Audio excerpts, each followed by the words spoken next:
দেখা শোনা ফ্রি আবার চলে এসেছি।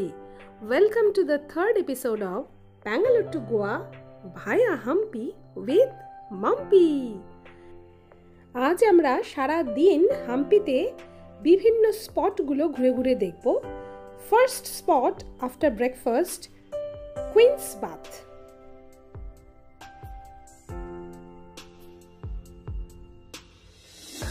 আজ থেকে প্রায় 500 বছর আগে বিজয়নগর সাম্রাজ্যের অচ্যুত রায়া এটি রানীদের স্নান করার জায়গা হিসেবে তৈরি করেছিলেন বলে মনে করা হয়, এবং যেহেতু এটি হাম্পির মূল রাজপ্রাসাদ এরিয়া যেটা তার বাইরে অবস্থিত, সেহেতু এটা মনে করা হয় এটি শুধুমাত্রই রাজা এবং রানীদের জলকেলি করার উদ্দেশ্যে প্রমোদের উপকরণ হিসেবেই এটি তৈরি হয়েছিল।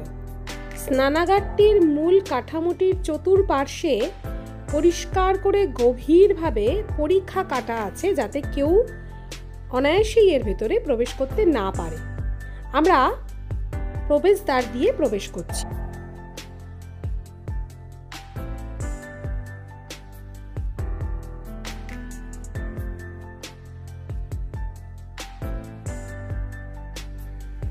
এই হলো স্নানাগারের কাঠামোটির একেবারে কেন্দ্রস্থলে অবস্থিত সুইমিং পুলটি। এই সুইমিং পুলটি কিন্তু ওপেন এয়ার সুইমিং পুল, এর উপরে কোনো ছাদ নেই। সুইমিং পুলটির এরিয়া হলো 15 স্কোয়ার মিটার আর ডেপথ হলো 1.8 মিটার। এই যে জানালার তলায় যে নজলসগুলো রয়েছে ওগুলো হচ্ছে স্প্রিংকলার্স, ওপর থেকে জল পড়তো। আর এই যে নালাটা রয়েছে, এই নালাটা হচ্ছে বাইরের পরীক্ষার সঙ্গে যুক্ত। পরীক্ষা থেকে এখানে জল ঢুকতো, এটা আমরা আন্দাজ করছি। আর পরীক্ষার মধ্যে জলটা হয়তো তুঙ্গভদ্রা থেকে আসতো। এই সিঁড়িটা হলো নিচে সুইমিং পুলে নামার সিঁড়ি। অনেকটা নেমে গেছে, এখন নামতে দেওয়া হয় না। যারাই এখানে জলকেলি করেছেন প্রত্যেকেই ভালো সাঁতার জানতেন বলেই মনে হচ্ছে। আর মাম্পি আঙুল দিয়ে যেটা দেখাচ্ছে সেটা হচ্ছে, দেখে মনে হচ্ছে সাইডে বসার জায়গা ছিল, অর্থাৎ ওই ধাপিটাতে বসে ওরা পা দুলিয়ে দুলিয়ে জলের মধ্যে আনন্দ নিতেন। বর্তমানে এই স্ট্রাকচারটি ধূসর বিবর্ণ মনে হলেও আমরা দেখতে পাচ্ছি সূক্ষ্ম সূক্ষ্ম কাজে পরিপূর্ণ। একদা যে এটি অতীব সুন্দর একটি জায়গা ছিল সেটা দেখে আন্দাজ করতে পারছি। আর সরু সরু পিলার যেগুলো দূরে দেখতে পাচ্ছি, যাতে কোনো কারুকার্য নেই, সেগুলো আর্কিওলজিক্যাল সার্ভে অফ ইন্ডিয়া যাতে স্ট্রাকচারটি ধসে না পড়ে যায় তার জন্য ঠেকা দিয়ে রেখেছে, সেটা বুঝতে পারছি। হাম্পিতে জানানা এনক্লোজারে ঢুকছি। এখানে ঢোকার জন্য 25 রুপিস করে টিকিট কাটতে হবে অনলাইনে টিকিট কেটে, এবং আধার নাম্বার দিতে হবে। মাইন্ড ইট, আধার নাম্বার দিয়ে এখানে আমরা ঢুকলাম জানানা এনক্লোজে। এখানে ঢুকলাম, আর এখানে টোটাল দেখার মতো 83 পয়েন্টস এখানে মনুমেন্টস আছে। এই এনক্লোজারে ফার্স্ট লেফট টার্ন নিচ্ছে, এখানে কোষাগার। কোষাগারটি আয়তনে বিরাট বড়। কোষাগারের সামনে সাজিয়ে রাখা আছে বিভিন্ন জায়গা থেকে খসে পড়া বা সংগ্রহ করা মাটির তলা থেকে বিভিন্ন পিলারের টুকরো বা কোনো পাত্র, এই ধরনের জিনিস এর সামনে সাজিয়ে রাখা আছে।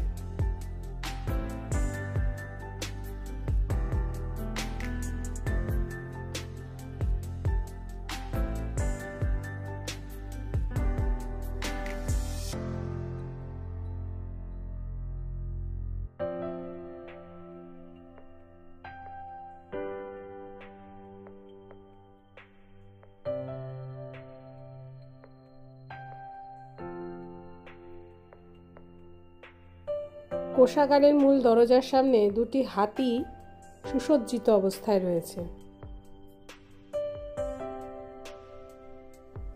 এটি কন্নড় ভাষার কোনো শিলালিপি, কিন্তু অক্ষরগুলি এখন আর বোঝা যাচ্ছে না সেই অর্থে।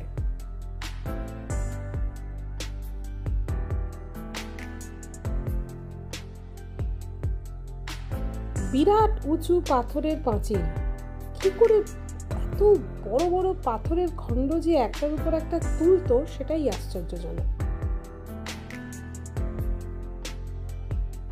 পাঁচিলের ঠিক পাশেই একটি ওয়াচ টাওয়ার মাথা উঁচু করে খানিকটা দাঁড়িয়ে রয়েছে, তবে এটি আরো উঁচু ছিল সেটি বোঝা যাচ্ছে।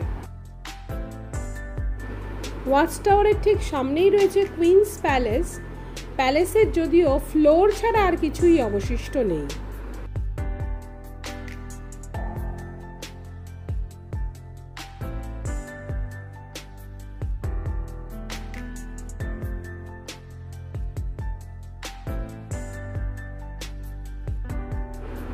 প্যালেসের ঠিক পাশেই রয়েছে একটি ভীষণই গভীর ওয়াটার ট্যাঙ্ক, যেটাতে বর্তমানে আর জল নেই, কিন্তু সিঁড়ি দেখে বোঝা যাচ্ছে একদা এটি যথেষ্ট গভীর ছিল এবং ওয়াটার সাপ্লাই ভালোই দিত। চলে এসেছি দিনের অন্যতম প্রধান আকর্ষণের সামনে, লোটাস মহল। অপূর্ব কারুকার্য মণ্ডিত এই স্ট্রাকচারটির দুদিকে দুটি ওয়াচ টাওয়ারও আমরা দেখতে পেয়েছি।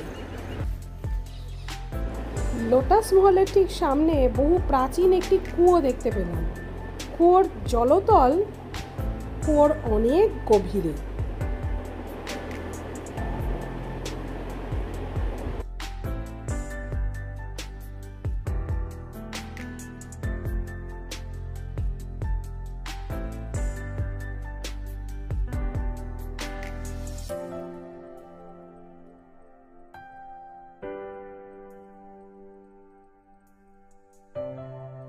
লোটাস মহলের পাশেই রয়েছে জলমহল, শুধুমাত্র ফ্লোর অংশটিই রয়েছে।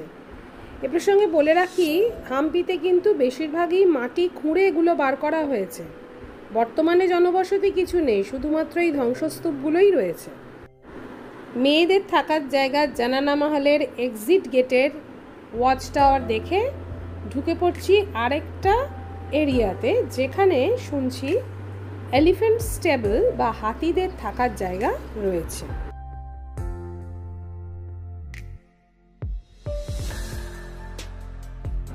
হাতিশালে পরে ঢুকবো, আগে একটু স্টেট সেক্রেটারিয়েটটা ঘুরে আসি।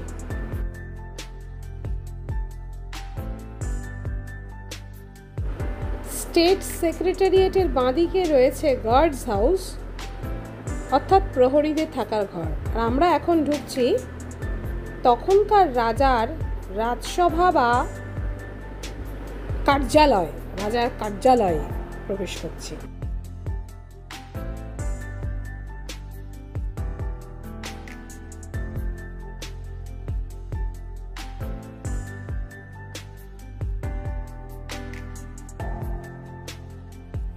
আমি যেটা আন্দাজ করছি যে এখানে যে মূর্তিগুলো দেখতে পাচ্ছি সেই মূর্তিগুলো এখানেই ছিল এমনটা নয়।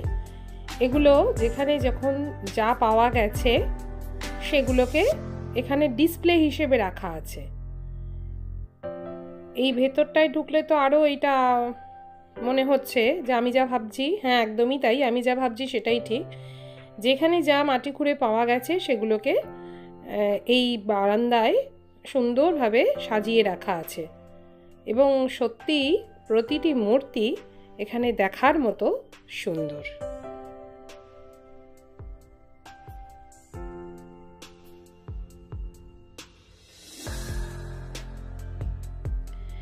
আরও একটা ব্যাপার লক্ষ্য করছি, সেটা হচ্ছে যে বিজয়নগর যে একটি হিন্দু রাজ্য ছিল তা এখানকার মূর্তিগুলিকে লক্ষ্য করলে বোঝা যায়, কারণ প্রতিটি মূর্তি কোনো না কোনো দেবতার মূর্তি, হয় সেটি বিষ্ণু অথবা গণেশ অথবা কোনো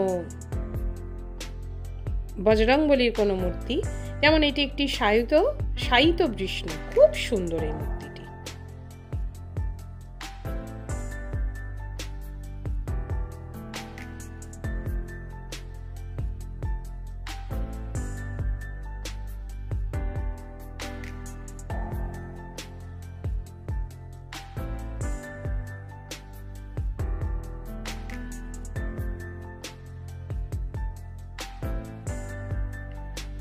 আর এতটা ঘুরে আসার পর এটাই মনে হচ্ছে যে আদৌ এটা রাজার কার্যালয় ছিল নাকি সত্যি সত্যি এটা প্রহরীদের ঘর ছিল।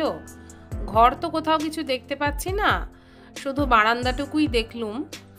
এবং একটা সময় যেটা একটা বিরাট রমরমা ব্যাপার ছিল সেটা আন্দাজ করতে পারছি। এতক্ষণ যেটা ঘুরে দেখে এসেছি সেটা ছিল হচ্ছে গার্ডস হাউস। এখন ঢুকছি হাতিশালে, যেটা কিনা সেক্রেটারিয়েট বলেও অনেকে ভুল করছে, কিন্তু আমার এই এত বড় একটা স্ট্রাকচার, এত বড় ঘর দেখে মনে হচ্ছে এটা হাতিরই থাকার জায়গা হবে, এটা কোনো সেক্রেটারিয়েট নয়।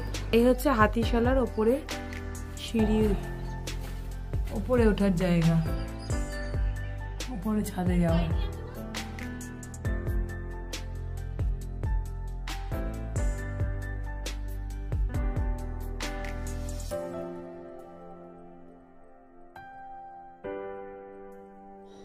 রক্ষীগৃহ বা মন্ত্রণালয় এবং হাতিশাল বা মন্ত্রণালয় যাই হোক না কেন, আমরা দেখে যখন বাইরে বেরোলাম দেখলাম একটা বিস্তীর্ণ এমন একটা এলাকায় এসে পড়লাম যেটাতে দূর দূরান্ত পর্যন্ত কোনো মানুষজন বসতি তো নেই, এবং এক্সক্যাভেশন ওয়ার্ক চলছে বোঝাই যাচ্ছে, এবং এক্সক্যাভেশনের সঙ্গে সঙ্গে এক্সক্যাভেশন এবং রেস্টোরেশন পাশাপাশি চলছে। যেমন এখানে একটা রেস্টোরেশনের নমুনা দেখতে পাচ্ছি, লোহার একটি বিম দিয়ে বা একটি স্ট্রাকচার দিয়ে স্ট্রাকচারটি ধরে রাখার চেষ্টা করা হচ্ছে। খুঁজে খুঁজে ওরা যেগুলো পিসগুলো পাচ্ছে সেই পিসগুলো যেখানে যেখানে সেট হওয়া সম্ভব সেখানে সেট করে দিচ্ছে। এখানে বিষ্ণু মন্দির আর হিব্বাগালু পাশাপাশি ছিল, আমরা দুটো পাশাপাশি দেখে নিলাম। বিষ্ণু মন্দিরে একটু ঢোকার চেষ্টা করেছিলাম, একটু ভয়ও করছে অ্যাকচুয়ালি, মানে ধ্বংসস্তূপ তো যাই হোক, ধ্বংসস্তূপের মধ্যে কোথায় কি পোকামাকড় আছে। যাই হোক, বিষ্ণু মন্দিরে বিষ্ণু মূর্তি কিছু নেই। ধ্বংসস্তূপে যাদেরকে বেশি দেখতে পেয়েছি তারা হচ্ছে এই অদ্ভুত দর্শন গিরগিটি, এখানে প্রচুর পরিমাণে দেখতে পাওয়া যায়।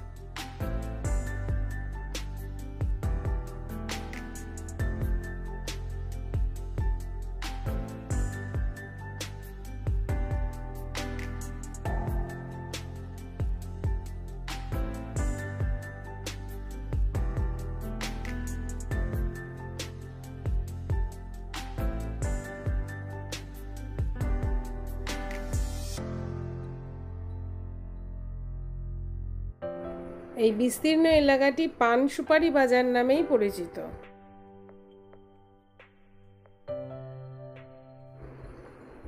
কত যে এরকম পড়ে রয়েছে তার ঠিক নেই, কত কত জায়গায় এরকম ভাবে পড়ে রয়েছে।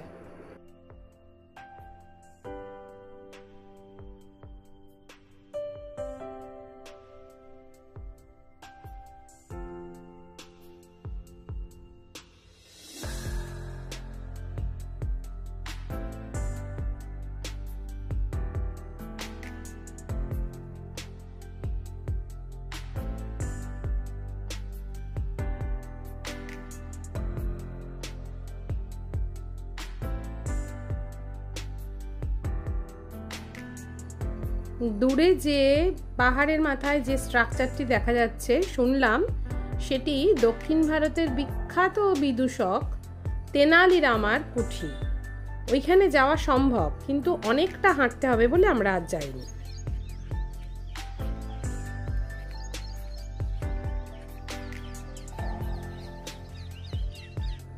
পান সুপারি বাজার দেখে এসে আমরা চলে এসেছি শ্রীরঙ্গা টেম্পল দেখতে। এখানকার সবথেকে বিখ্যাত এবং সবথেকে বড় মন্দিরের মধ্যে এটি, মানে এই ধ্বংসস্তূপের মধ্যে সবথেকে বড় মন্দির যেটি অবশিষ্ট রয়েছে সেটি হচ্ছে রঙ্গা টেম্পল।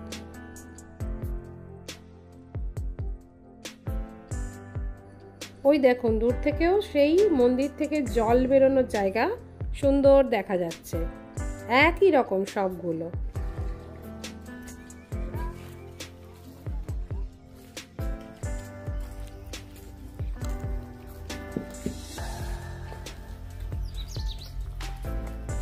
কত বালগোপাল এখানে আবার একটা বড় ইনস্ক্রিপশন দেখতে পেলাম। এই মন্দিরের গর্ভগৃহে বেদী স্থান শূন্য। মন্দিরের বাইরে একটা খুব বিরাট আকৃতির বজরংবলীর বা হনুমানজির একটা মূর্তি আমরা দেখতে পাচ্ছি। এটি বিরাট আকৃতির এবং খুবই সুন্দর।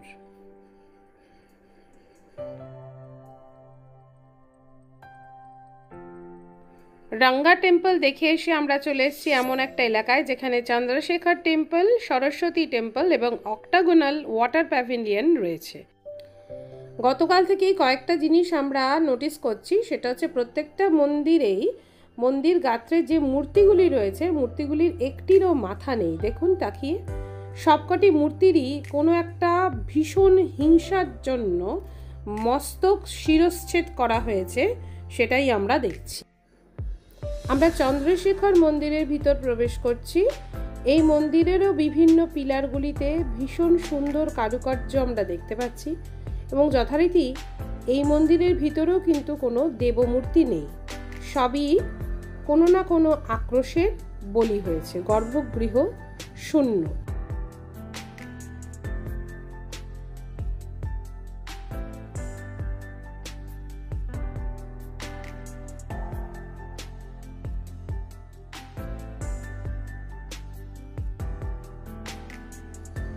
দূরে যেটা দেখা যাচ্ছে ওটি সরস্বতী টেম্পল। সময়ের অভাব থাকায় আমরা অত দূর আর গেলাম না। এখনো মাটি খুঁড়লে, দেখে শুনে যা বুঝছি এখানে মাটি খুঁড়লে এখনো অনেক কিছু পাওয়া যাবে, কিন্তু আমরা একটা অত্যন্ত সুন্দর স্পটে চলে এসেছি। সেটি হচ্ছে অক্টাগোনাল বাথ, অর্থাৎ অষ্টভুজ একটি জলাধার, এবং এটা সম্ভবত পাবলিক বাথ হিসেবেই ব্যবহৃত হতো। এরও কিন্তু উপরে কোনো ছাদ নেই। যেমন আমরা কুইন্স বাথ দেখেছিলাম তার উপরে কোনো ছাদ ছিল না, ঠিক তেমনই এখানেও কিন্তু ওপেন এয়ার কোনো ছাদ নেই। আশেপাশে তো কোনো নদী ইত্যাদি আমরা কিছু দেখতে পাচ্ছি না, তাই আন্দাজ করছি যে সম্ভবত এখানে বৃষ্টির জলই স্টোর করা হতো এবং সেটাই পরবর্তীকালে স্নানের জল হিসাবে ব্যবহৃত হতো। যাই হোক, সকাল থেকে ব্রেকফাস্টের পর অনেক স্পটস আমরা ঘুরে দেখলাম। এবার আমরা হোটেলে ফিরবো, লাঞ্চ সারবো। সেকেন্ড হাফে আমরা হাম্পির মোস্ট ইম্পর্ট্যান্ট যে স্পটসগুলো সেইগুলো দেখতে বেরোবো। তাই দেখা হচ্ছে পরের ভিডিওতে। আপাতত এখনকার মতো টাটা।